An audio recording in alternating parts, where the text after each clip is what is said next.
ദേശാഭിമാനി മുഖപ്രസംഗം 2024 November 14. Bulldozer രാജിന് തടയിട്ട് supreme കോടതി. ന്യൂനപക്ഷങ്ങളെയും ദളിതരെയും മറ്റ് പിന്നോക്ക ജനവിഭാഗങ്ങളെയും വേട്ടയാടാൻ കേന്ദ്രത്തിലെയും വിവിധ സംസ്ഥാനങ്ങളിലെയും BJP സർക്കാരുകൾ ഒരു പതിറ്റാണ്ടായി പ്രയോഗിക്കുന്ന ബുൾഡോസർ രാജിന് ഒടുവിൽ സുപ്രീം കോടതി കൂച്ചുവിലങ്ങിട്ടു. RSSും മറ്റ് പരിവാർ സംഘടനകളും നീതിയുടെ മിന്നൽ പ്രയോഗമെന്നാണ് ബുൾഡോസർ രാജിനെ വിശേഷിപ്പിക്കുന്നത്. ബുൾഡോസർ രാജിന്റെ പ്രയോക്താവായി UP മുഖ്യമന്ത്രി യോഗി ആദിത്യനാഥിനെ അവർ വാഴ്ത്തുകയും ചെയ്യുന്നു. ഈ വിധം സംഘപരിവാർ കൊട്ടിഘോഷിക്കുന്ന ബുൾഡോസർ രാജ് എന്നാൽ സുപ്രീം കോടതിയുടെ കണ്ണിൽ കയ്യൂക്കുള്ളവൻ കാര്യക്കാരനാവുന്ന നിയമവാഴ്ചയില്ലാത്ത ഭരണ അന്തരീക്ഷമാണ്.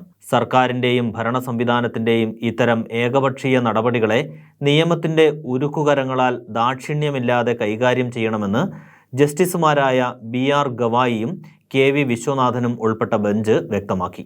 സ്വാഭാവിക നീതിയുടെ അടിസ്ഥാന തത്വങ്ങളെപ്പോലും കാറ്റിൽ പറത്തുന്നതാണ് ഏകപക്ഷീയമായ ബുൾഡോസർ ഇടിച്ചുനിരത്തലെന്ന് കോടതി നിരീക്ഷിച്ചു. ഒരാൾ കുറ്റക്കാരനോ പ്രതിയോ ആണെന്ന കാരണത്താൽ മാത്രം ഭരണ സംവിധാനത്തിന് വീടുകളും സ്വത്തുക്കളും ഇടിച്ചു നിരത്താനാകില്ല. അധികാരങ്ങളുടെ വേർതിരിവുമായി ബന്ധപ്പെട്ട തത്വങ്ങളുടെ ലംഘനമാണിത്. ഒരു വ്യക്തി കുറ്റം ചെയ്തിട്ടുണ്ടോ എന്ന് വിധിക്കാനുള്ള അധികാരം ജുഡീഷ്യറിക്കാണ്. ഭരണ നിർവഹണ സംവിധാനത്തിന് ഒരിക്കലും ഒരു വ്യക്തിയെ കുറ്റക്കാരനെന്ന് വിധിക്കാനാവില്ല. ആരോപണങ്ങളുടെ അടിസ്ഥാനത്തിൽ മാത്രം ഭരണ സംവിധാനം ഒരു വ്യക്തിയുടെ സ്വത്തുക്കൾ ഇടിച്ചു നിരത്തുന്നത് നിയമവാഴ്ചയുടെ അടിസ്ഥാന തത്വങ്ങളുടെ ലംഘനമാണ്. ഭരണ നിർവഹണ സംവിധാനത്തിന് ഒരിക്കലും ജഡ്ജിയാകാൻ കഴിയില്ല. അതുകൊണ്ട് തന്നെ ഒരു വ്യക്തി കുറ്റക്കാരനെന്ന് നിശ്ചയിച്ച് അയാളുടെ വസ്തുവകകൾ ഇടിച്ചു നിരത്താനുമാകില്ല. ഭരണ സംവിധാനത്തിന്റെ ഇത്തരം നടപടികൾ അവരുടെ പരിധി ലംഘനമാണ്. നിയമവാഴ്ചയുടെ അടിത്തറയായ ഭരണഘടനയിൽ ഇത്തരം പരിധി വിട്ട ഏകപക്ഷീയ നടപടികൾക്ക് യാതൊരു സ്ഥാനവുമില്ല. അധികാരത്തിന്റെ ഇത്തരം ദുർവിനിയോഗങ്ങളെ കോടതികൾ വെച്ചുപുറപ്പിക്കരുത്.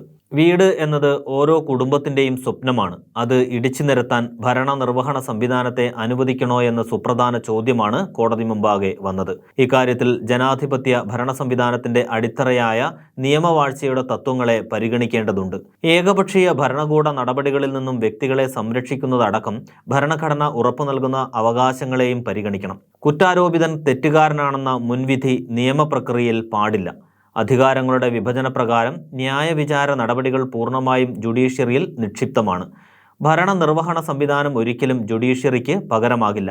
ഏതെങ്കിലും കുറ്റകൃത്യത്തിൽ ഉൾപ്പെട്ടുവെന്ന ആരോപണത്തിന്റെ അടിസ്ഥാനത്തിൽ മാത്രം ഭരണ സംവിധാനം ഏകപക്ഷീയമായി പൗരന്മാരുടെ വീടുകൾ ഇടിച്ചു നിരത്തുന്നത് നിയമവാഴ്ചയുടെ തത്വങ്ങൾക്ക് വിരുദ്ധമാണ്. ഭരണ സംവിധാനം സ്വയം ജഡ്ജിയായി ശിക്ഷ നടപ്പാക്കുന്നത് അധികാരങ്ങളുടെ വിഭജന തത്വങ്ങളുടെ ലംഘനം കൂടിയാണ്. സുപ്രീം കോടതി അർത്ഥശങ്കയ്ക്കിടയില്ലാത്ത വിധം വ്യക്തമാക്കി. അനധികൃത നിർമ്മാണങ്ങൾ ഇടിച്ചു നിരത്തേണ്ട സാഹചര്യമുണ്ടാകുമ്പോൾ നിർബന്ധമായും പാലിക്കേണ്ട നടപടിക്രമങ്ങളും കോടതി വിശദമാക്കി. 2017 UPയിൽ യോഗി ആദിത്യനാഥ് സർക്കാർ അധികാരത്തിലെത്തിയതു മുതലാണ് ദേശീയ തലത്തിൽ സംഘപരിവാർ ബുൾഡോസർ നീതി നടപ്പാക്കി തുടങ്ങിയത്. തികച്ചും ഏകപക്ഷീയമായും നടപടിക്രമങ്ങൾ പാലിക്കാതെയും 5 ലക്ഷത്തോളം വീടുകൾ BJP ഭരണ സംസ്ഥാനങ്ങളിൽ ഇടിച്ചു നിരത്തപ്പെട്ടതായാണ് റിപ്പോർട്ടുകൾ. 15 ലക്ഷത്തോളം പേർ ഭവനരഹിതരായി. പൗരത്വ നിയമ ഭേദഗതി ഉൾപ്പെടെ ന്യൂനപക്ഷങ്ങളെ ലക്ഷ്യമിട്ട് BJP സർക്കാർ കൊണ്ടുവന്ന നിയമനിർമ്മാണങ്ങൾക്കെതിരായി പ്രതിഷേധമുയർന്ന ഘട്ടങ്ങളിലെല്ലാം UP, ഡൽഹി, ഹരിയാന, അസം തുടങ്ങിയ സംസ്ഥാനങ്ങളിൽ നിരപരാധികളുടെ വീടുകൾക്ക് മുകളിലൂടെ ബുൾഡോസറുകൾ ഉരുണ്ടു. ഡൽഹിയിൽ ഷഹീൻബാഗിലെ പ്രതിഷേധക്കാരെ ലക്ഷ്യമിട്ടും BJP ഭരിക്കുന്ന ഡൽഹി കോർപ്പറേഷന്റെ ബുൾഡോസറുകൾ എത്തി. ഡൽഹി ജഹാംഗീർപുരിയിൽ 2022 ഹനുമാൻ ജയന്തിയുമായി ബന്ധപ്പെട്ടുണ്ടായ സംഘർഷത്തിന് പിന്നാലെ ന്യൂനപക്ഷങ്ങളുടെ വീടുകൾക്ക് നേരെ ബുൾഡോസറുകളുടെ യന്ത്രക്കൈകൾ ഉയർന്നു.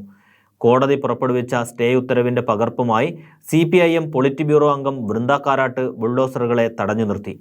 ഇപ്പോൾ നടക്കുന്ന മഹാരാഷ്ട്ര, ജാർഖണ്ഡ് നിയമസഭാ തെരഞ്ഞെടുപ്പ് വേളയിലും താൻ നടപ്പാക്കിയ ബുൾഡോസർ നീതിയെ ആദിത്യനാഥ് സ്വയം പുകഴ്ത്തിയിരുന്നു. സുപ്രീം കോടതിയുടെ കർക്കശമായ വിധി പ്രസ്താവത്തിന് ശേഷവും സംഘപരിവാറിന്റെ ബുൾഡോസറുകൾ നിയമം കയ്യിലെടുത്ത് ഉരുളാൻ തന്നെയാണ് എല്ലാ സാധ്യതയും. നീതിപീഠത്തിന്റെ ഇടപെടലിനൊപ്പം വർഗീയതയ്ക്കെതിരായ ആശയപ്രചരണത്തിലൂടെ ശക്തമായ ജനവികാരം കൂടി സംഘപരിവാറിന്റെ ബുൾഡോസർ നീതിയില്ലായ്മയ്ക്കെതിരായി ഉയരണം.